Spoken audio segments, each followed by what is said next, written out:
It's your girl, Jenna. How are you doing? I hope you guys are doing well. I hope that everyone is staying safe and healthy and inside as much as possible. I hope everyone's taking the right precautions when leaving their house. I just hope that you are all doing well. I've thought long and hard about what I want my channel to be about, and the truth is, I'm not sure.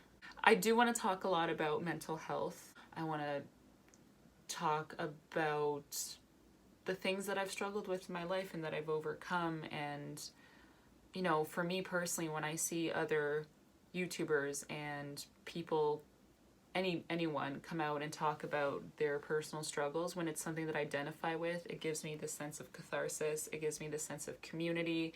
And when I talk about it, it also gives me a sense of catharsis and community and happiness and oneness. And I think it's important. If you have a unique experience, I think if you want to, you should share it. And that's what I'm doing.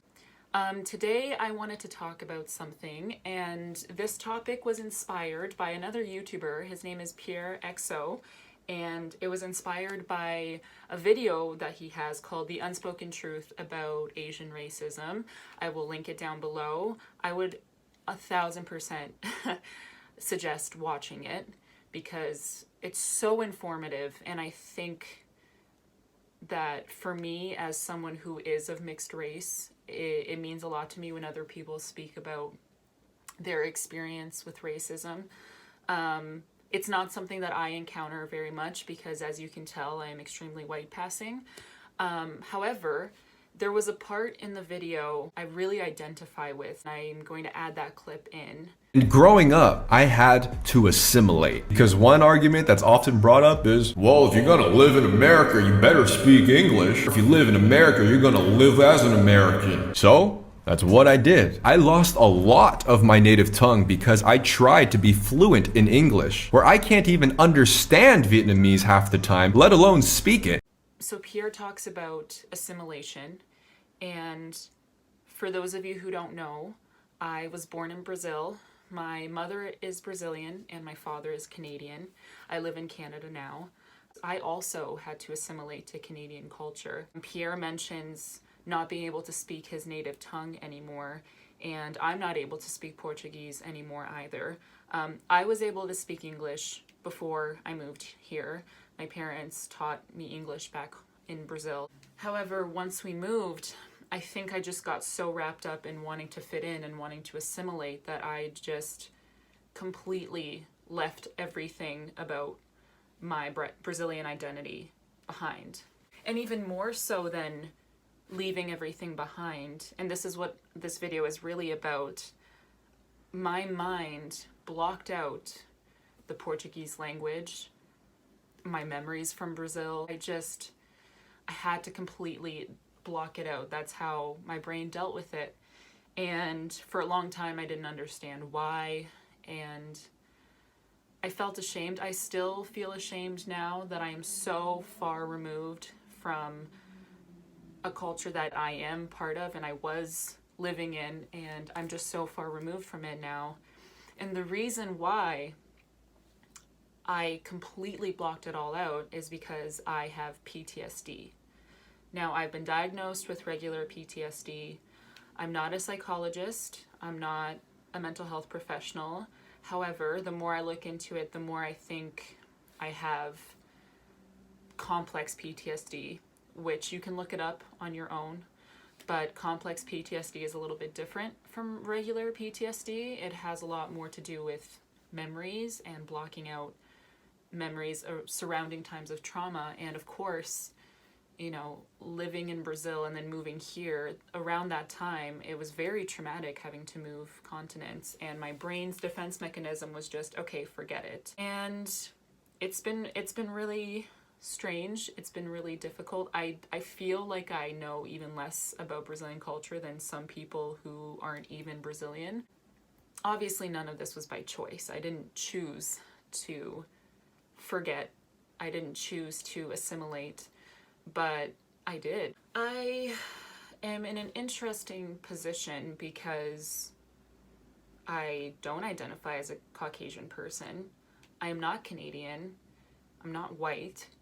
However, because I am very proficient in the English language, because I have I have physically become more white, because I have definitely lost a lot of my color from when I lived in Brazil. If you see pictures of when I was a kid as opposed to now, I've definitely lost a lot of my tan. So I've like literally become whiter. And I've lived in the culture for 15 years. Like, I very much have lived a white privileged life in some ways. There's definitely a lot of other ways in which I haven't. And don't get me wrong, I've had so many comments. Wow, you're Brazilian? That's so sexy and exotic. Or, oh, you're Brazilian? Turn around, let me see that Brazilian ass. Or, aren't you that weird Brazilian girl? I got that a lot when I first moved here. Or even comments like, if you're Brazilian, how come your dad's white?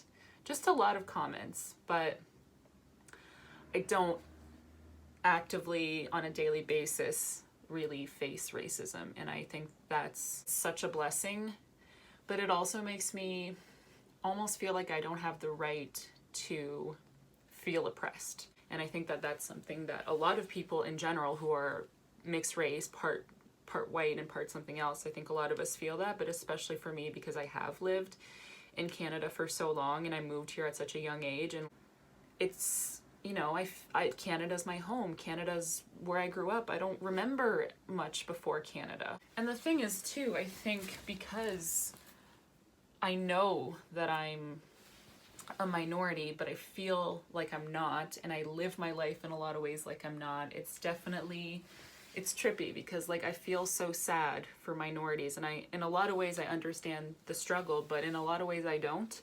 I feel like I have to speak on this because it is a very particular and interesting situation that I'm in, because yes, a lot of people have to move countries, they have to assimilate, yes, but when you factor in the fact that I have PTSD and I blocked out so much of my experience in Brazil, it's really given me this weird sense of not knowing what my identity is.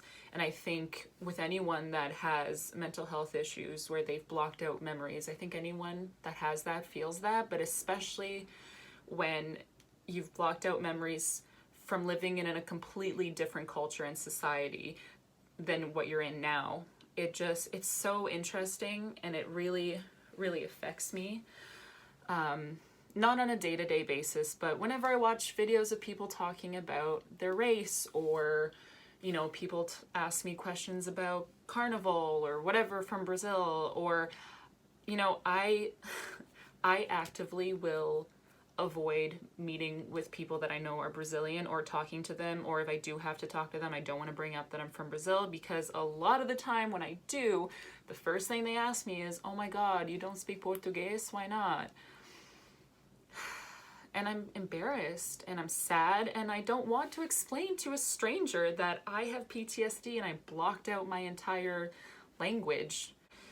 And it's uncomfortable. If there are people on dating apps and it says that they're Brazilian in their bio, I will swipe left. I will not match with them because I don't want to deal with that. It's shame. It's mostly just shame. It's shame, it's embarrassment, it's discomfort, it's fear. I have a lot of that associated to having to speak to other Brazilians, and it's hard. It's really hard. I don't think people realize how much it takes to fully assimilate to a new culture. I don't even know what else to say, because it's such a weird concept, but I do wonder if a lot of people have been through that, and if a lot of people who have both had the experience of having PTSD and having to assimilate to a new culture. I think it's definitely one of those things where in psychology, there's correlation versus causation, and I definitely think this is more correlation. I don't think because of having to assimilate you're going to get PTSD. That is not a thing. But there's definitely a lot of correlation, and for me personally, it is something that has made me feel so incredibly alone. not only the fact that my PTSD affects me in such a weird and specific and not very common way, that is already isolating on its own.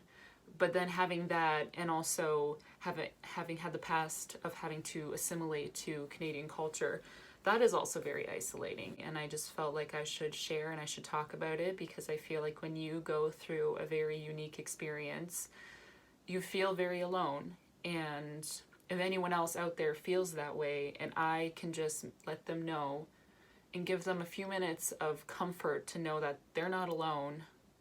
And also for my own selfish reasons, it would be nice to know that I'm not alone and that other people go through that and have been through that, and maybe we can help each other out. You know, if there's any advice you want to give me, please comment below. And if you need any advice from me or have any questions, I will be happy to answer the questions or give you advice, though I don't think I'm very good at giving advice, but I will do my best.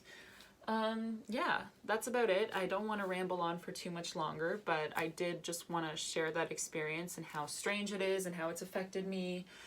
But yeah, thank you so much for watching. I hope you guys enjoyed. If you did enjoy, give this a thumbs up and subscribe to my channel. That's all. Stay inside, stay safe, stay happy, and I love you all. Bye.